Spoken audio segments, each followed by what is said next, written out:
देखो, जो देवता लोग हैं ना, वो भी भारतवर्ष में उत्पन्न मनुष्यों की महिमा का गान करते हैं। वे कहते हैं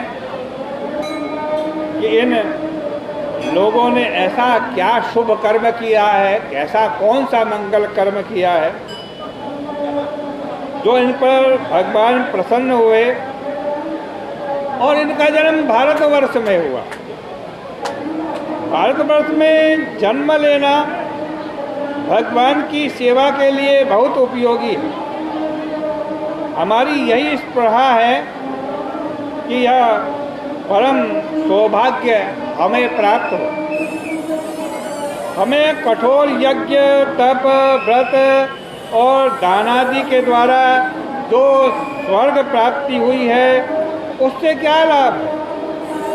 क्योंकि यहाँ अतिशय इंद्रियों का भोग मिलने के कारण भगवान नारायण के चरण कमलों की स्मृति ही नहीं हो रही। न यत्र नारायण पद पंकज, न यत्र नारायण पाद पंकज, स्मृति प्रमृष्टातिशयेन्द्रियोत्सवात्। देवता लोग कह रहे हैं कि हमारा जन्म भी भारतवर्ष में हो। हमें तो स्वर्ग से भी प्यारा भारतवर्ष लगता है। यह भारतवर्ष ऐसा है कि यहाँ बड़े बड़े लोग जन्म लेकर कर्मानुष्ठान करते हैं और फिर कर्म का संन्यास करके भगवान के अभय पद को प्राप्त होते हैं। वास्तव में जहाँ वैकुंठ का यानी भगवान नारायण का गुणगान न हो, भगवत कथा रूपी अमृत की नदी जहाँ न बहती हो, भगवान के आश्रय में रहने वाले भगवत भक्त जहाँ ना हो और यज्ञेश की प्रसन्नता के लिए यज्ञ महोत्सव जहाँ न होते हो, वह भले ही इंद्र का लोक क्यों ना हो, फिर भी वो सेवन के योग्य नहीं है। सुरेश लोकोपि न वही ससेव्यता। इसलिए भारतवर्ष में सब साधनों से संपन्न मनुष्य जन्म धारण करने वाले लोग यदि परमात्मा की प्राप्ति के लिए प्रयत्न नहीं करते तो समझना चाहिए कि वे पशु पक्षी के समान जीवन व्यतीत कर रहे हैं। एक ही परमात्मा नाना नाम और मंत्र आदि के द्वारा हवि ग्रहण करता है। देवता लोग प्रसन्न होकर जो कुछ देते हैं वह भगवान का वास्तविक दान नहीं होता, इसलिए उससे कामनाओं की निवृत्ति नहीं होती है और बार बार मांगना पड़ता है। लेकिन जब भगवान मिल जाते हैं तब ऐसा उपाय कर देते हैं कि आपकी समस्त इच्छाएं ही समाप्त हो जाती हैं और फिर कुछ पाना शेष नहीं रहता।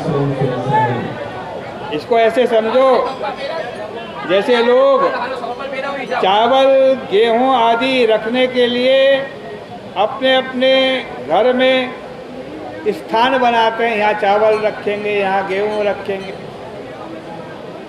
वैसे ही मनुष्य के हृदय में एक ऐसी जगह बनी है जिसमें इच्छाओं का अनंत भंडार भरा हुआ है।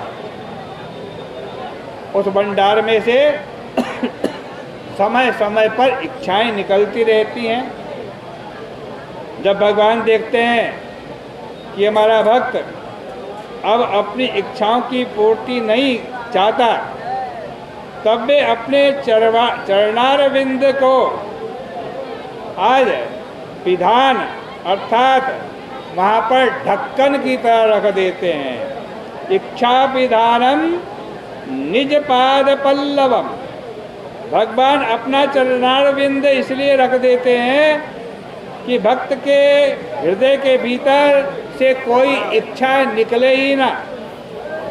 अंत में देवता लोग कहते हैं कि यदि हमारा कुछ भी पुण्य बचा हो तो उसके फलस्वरूप भारतवर्ष में हमारा जन्म हो, क्योंकि यहाँ भजन करने वालों का कल्याण स्वयं भगवान करते हैं। सुखदेव जी महाराज कहते हैं कि भरत श्रेष्ठ परीक्षित जम्बू द्वीप के 8 द्वीप हैं, स्वर्णप्रस्थ, चंद्र शुक्ल, आवर्तन, रमणक, मंदर हरिण, पांचजन्य, सिंघल और लंका। इन द्वीपों का निर्माण तब हुआ जब सगर पुत्रों ने अपने यज्ञ के घोड़ों को खोजते हुए इस पृथ्वी को खोला था। और सुखदेव जी कह रहे हैं जैसे मैंने गुरु मुख से सुना वैसे तुम्हें सुना दिया। इस प्रकार से श्रीमद् भागवत के पंचम स्कंद का ये 19वां अध्याय यहाँ समाप्त होता है। कल को 20वें अध्याय की चर्चा आपके सामने होगी। आज की चर्चा का यहीं विराम करते हैं।